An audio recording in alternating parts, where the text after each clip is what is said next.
আসসালামু আলাইকুম।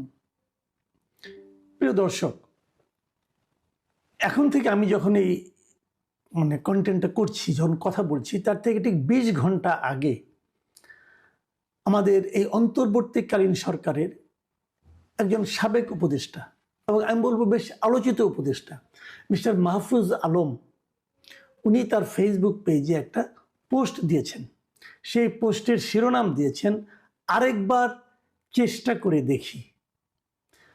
উনি যে কথাটা বলার চেষ্টা করেছেন যে উনি আবার ছাত্রদেরকে সংগঠিত করতে চাচ্ছেন এবং নতুন করে আরেকবার চেষ্টা করতে চান যে কিছু করা যায় কিনা। আমি বরং ওনার পোস্টটা আপনাদের একটু পড়ে শুনি। আমি একটু বড় আছে পোস্টটা, তারপর আমি মনে করি এটা শুনলে আপনাদের খুব একটা সময় নষ্ট হবে না।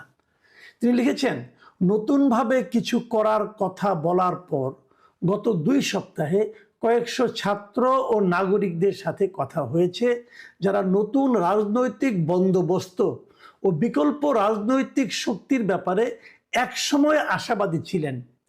যাদের সাথেই কথা হয়েছে তাদের মধ্যে এক ধরনের হতাশা ও আস্থাহীনতা দেখেছি, কিন্তু কথা শেষে আমরা এই সিদ্ধান্তে এসেছি যে আমরা সবাই আরেকবার চেষ্টা করে দেখতে চাই। এই হলো মূলত বক্তব্য, আরেকবার চেষ্টা করে দেখি। এরপরে ওনারা কি করতে চান না চান এগুলো আছে। আবার আরেক জায়গায় লিখেছেন যে আমরা আপনাদের ক্ষোভ, হতাশা, অপ্রাপ্তি যেমন শুনতে চাই, তেমনি আমাদের দিক থেকে হওয়া ব্যক্তিগত ও সামষ্টিক ভুল, বাস্তব সংকট ও কমতিগুলো নিয়েও কথা বলতে চাই। গত ১.৫ বছরের পর্যালোচনা শেষে আমরা কিভাবে নতুন করে শুরু করতে পারি সে সম্ভাবনা নিয়ে আলোচনা করতে চাই। এই হলো ওনার বক্তব্য। তারপরে আরো উনি অনেক কথা কাহিনী লিখেছেন, সেটা ওই লাইনে যাচ্ছি না। তার মানে এই মাহফুজ আলম সাহেব, যাকে আমাদের ইউনূস সাহেব বিশ্ব মঞ্চে, যুক্তরাষ্ট্রের মঞ্চে ওখানে নিয়ে সবার সামনে পরিচয় করে দিয়েছিলেন যে he is the master mind. তারপর তাকে নিয়ে এসেছেন, উনি অনেক কিছু করেছেন। ওনাকে উপদেষ্টার মর্যাদায় প্রধান উপদেষ্টার বিশেষ সহকারী বানানো হয়েছিল। তারপর উনি তথ্য মন্ত্রণালয়ের উপদেষ্টার দায়িত্ব পেয়েছেন, ১.৫ বছর সরকারের সঙ্গে ছিলেন। এখন উনি বলছেন যে আরেকবার শুরু করতে চাই। আমি মাহফুজ আলমকে ধন্যবাদ দেব প্রথমত এই কারণে যে উনি বুঝতে পেরেছেন উনি যাদের সঙ্গে কথা বলেছেন তাদের কাছ থেকে উনি এক ধরনের হতাশা ও আস্থাহীনতা দেখেছেন। এই যে তাদের প্রতি একটা হতাশা, একটা আস্থাহীনতা, এটা যে উনি উপলব্ধি করতে পেরেছেন, এই জন্য ওনাকে আমি প্রথমত ধন্যবাদ দিতে চাই। এখন প্রশ্ন হলো, আরেকবার না, এই ভূখণ্ডে এরকম চেষ্টা আরো হয়তো ১০০০ হবে, কোনো সন্দেহ নেই। কিন্তু ওনাদের নিয়ে কেন? এদেশের মানুষ যে হতাশ, এটা কি কারণে হতাশ আপনারা এটা বলুন।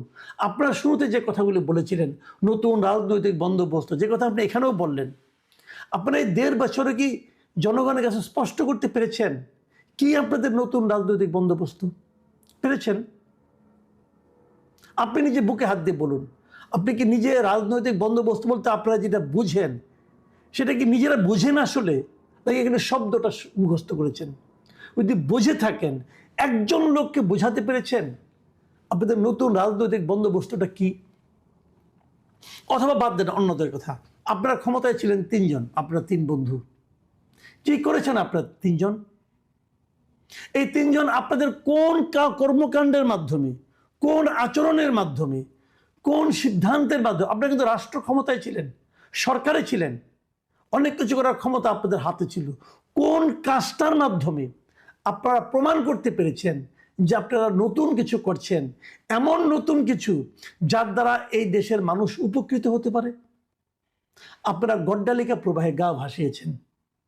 আমি এককভাবে কাউকে বিচ্ছিন্ন করে বলছি না, আমি সবাইকে মিলে একত্রে বলছি। আপনাকে নিয়ে, নাহিদ ইসলামকে নিয়ে, আপনাদের আরেক বন্ধু আসিফ মাহমুদ সজীব ভুঁইয়াকে নিয়ে, আপনারা সব মিলিয়ে আপনারা গড্ডালিকা প্রবাহে গা ভাসিয়েছেন।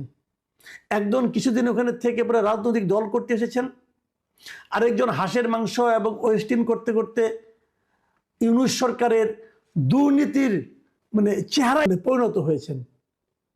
ওনাকে বলা হয় যে ফেস অফ দ্য গভর্নমেন্ট, এই ইন্টারিম গভর্নমেন্ট, করাপশনের। আর আপনি হয়তো ওই তুলনায় অতটা করাপশন আপনার নাম শোনা যায়নি, কিন্তু আপনার ভাইয়ের নামে অনেক কিছু শোনা গেছে যেগুলো আপনার প্রশ্রয় থেকে হয়েছে। এগুলো চুলচেরা বিশ্লেষণ হবে মিস্টার মাহফুজ আলম, কিন্তু তার আগে আমার কথা যে আপনারা কি এমন করেছেন বলেন না। একটা জিনিস দেখান যেখানে আপনারা মৌলিক পরিবর্তন আনতে পেরেছেন। বলেছেন আপনারা নতুন কোনো টেলিভিশনকে অনুমোদন দেবেন না। আপনি এনসিবির আপনার 2 জন ছাত্র বন্ধুকে টেলিভিশন অনুমোদন দিয়েছেন। কিসের বিনিময়ে দিয়েছেন? ক্যাশ অর কাইন আমি জানি না, তবে বেরিয়ে যাবে। কেন দিয়েছেন? তার 2 দিন আগে আপনি একটা অনুষ্ঠানে বলেছেন আমরা নতুন কোনো টেলিভিশন অনুমোদন দিচ্ছি না। তারপর দিয়ে আপনি বলছেন আরো দিব আরো দিব। এগুলো কি রে ভাই? যারা এমন কাজ করে তারা যখন বলে আসেন আমরা আবার করি, আপনারটাকে কে যাবে? যাবে তারাই যাবে যারা নাকি আরেকজন আসিফ মাহমুদ হতে চায়, যারা নাকি আরেকজন নাহিদ ইসলাম হতে চায়, যারা আরেকজন মাহফুজ আলম হতে চায়, এরকম হয়ে ক্ষমতার শেয়ার নিতে চায়। মিস্টার মাহফুজ আলম, আপনি প্রথম যে ভুলটা করেছেন সেটা বলি আপনাদেরকে। আপনার ক্ষমতার পার্ট হয়ে গিয়েছেন। ক্ষমতার পার্ট হয়ে কোন ক্ষমতা? আমাদের ট্র্যাডিশনাল যে ক্ষমতা, যে ক্ষমতা হাসিনার আমলে হাসিনা চালিয়েছিল, সেই ক্ষমতার আপনি অংশীদার হয়েছেন। এবং ওই ক্ষমতায় যারা যায় তারা এখান থেকে লুটপাট করে, আপনারা সে লুটপাটের অংশীদার হয়ে গিয়েছিলেন। আপনি লুটপাট প্রচলিত ক্ষমতার অংশীদার হয়ে সেই রাজনীতিকে, সেই ক্ষমতাকে, ক্ষমতার যে চালিকা শক্তি তাদেরকে আপনি চেঞ্জ করবেন, নতুন বন্দোবস্ত করবেন, এটা হয় না রে ভাই, এটা হয় না। এবং সেটা করতে যে ভুলটা করেছেন সেই ভুল সম্পর্কে আপনার কি কোনো উপলব্ধি আছে, কোনো আত্ম উপলব্ধি আছে?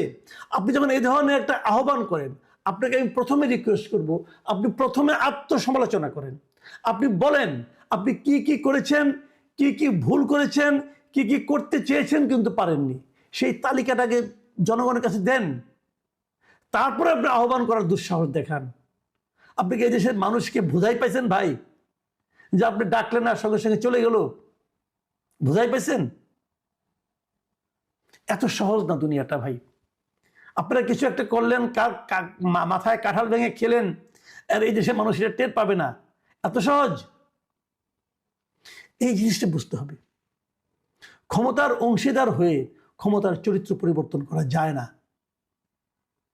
এবং আপনারা কি করেছেন? আপনারা কিন্তু জাতীয় পর্যায়ে না, আপনারা আন্তর্জাতিক পর্যায়ে ক্ষতি করেছেন। একটা এক্সাম্পল দিয়ে বলি তাহলে। 2 দিন আগে এই নেপালের যিনি অন্তর্বর্তীকালীন সরকারের প্রধান সুশীলা কার্কি, কয়েকদিন আগের কথা বলছি, তিনি একটা অনুষ্ঠানে বক্তৃতা দিয়ে বলেছেন যে উনি নেপালকে আরেকটা বাংলাদেশ বানাতে চান না। সহজ কথা। এটা নিউজটার একটা শিরোনাম করেছে ওখানকার একটা পত্রিকার নাম হলো হেডলাইন নেপাল। শিরোনামটা এরকম যে interim prime minister Sushila Karki warns against turning Nepal into Bangladesh. Nepal বাংলাদেশে পরিণত হতে পারে, এই যে হওয়ার আশঙ্কা, এর ব্যাপারে উনি সবাইকে সতর্ক করেছেন। এবং উনি কি বলেছেন ভেতরে? উনি বলেছেন, বড় নিউজ, আমি ছোট করে আপনাদের একটু বলি। উনি বলেছেন যে যেখানেই যাই সবাই খালি সরকারের সমালোচনা করে এবং তারা বলে সরকার কবে দায়িত্ব ছাড়বে, দায়িত্ব ছেড়ে যায় না কেন, অমুক তমুক, এগুলি বলেছেন। বাট উনি ওনার লক্ষ্যে স্থির আছেন, উনি মার্চে নির্বাচন দেবেন। এবং উনি সেখানে এই কথাও বলেছেন যে 20 থেকে 25 জন এই জেন জি, তাদের নাম উল্লেখ করে সংখ্যাটা বলেছেন যে তারা প্রত্যেকেই তার কাছে যাচ্ছে এবং তারা আলাদা আলাদা কাজ দাবি করছে যে আমাকে এই কাজ দেন, আমাকে সেই কাজ দেন, আমাকে সেই কাজ দেন। এবং তিনি এর জবাবে বলেছেন যে আমরা নেপালকে বাংলাদেশ হতে দেওয়া রোধ করতে আমরা প্রতিশ্রুতিবদ্ধ। ইংরেজিতে লিখেছেন we are committed two preventing Nepal from becoming Bangladesh, we do not want Bangladesh. Bangladesh এখন আন্তর্জাতিক অঙ্গনে উদাহরণ হয়েছে, মন্দ মন্দ অবস্থার এক্সাম্পল হিসাবে, মন্দ শাসনের এক্সাম্পল হিসাবে এখন বাংলাদেশের নাম নেপালও উল্লেখ করছে। আমাদের নোবেল বিজয়ী ডক্টর ইউনূস এই দেশটাকে সেই জায়গায় নিয়ে গেছেন। এখন আমরা আল্লাহ করছি যে কোনো মতে খালি নির্বাচনটা হয়ে যাক, আল্লাহ আমাদের এই বিপদ থেকে অন্তত রক্ষা করবেন। নতুন যে সরকার আসবেন কেমন সরকার হবে, কেমন কি হবে আমরা কিছুই জানি না। ভালো হবে না মন্দ হবে আমরা তাও জানি না। তারপর আমরা নির্বাচন চাই কেন? আমরা এই কারণে চাই নতুন যে সরকারটাই আসুক তাদেরকে অন্ততপক্ষে আমরা প্রশ্ন করতে পারবো যে তুমি এই কাজটা কেন করলা। আমরা তো এদেরকে প্রশ্নও করতে পারি না। আমরা একটা জবাবদিহিতামূলক সরকার চাচ্ছি। প্রিয় দর্শক, আমরা জানি না আমাদের দেশের ভাগ্যে কি আছে, তবে আমি এটুকু কেবল বলতে পারি আমরা দেশটাকে এমন একটা পর্যায়ে নিয়ে যেতে চাই না যে দেশকে খারাপ শাসনের উদাহরণ হিসাবে নেপালের মতো একটা দরিদ্র দেশও উল্লেখ করে। এটা আমরা চাই না। আল্লাহ হাফিজ।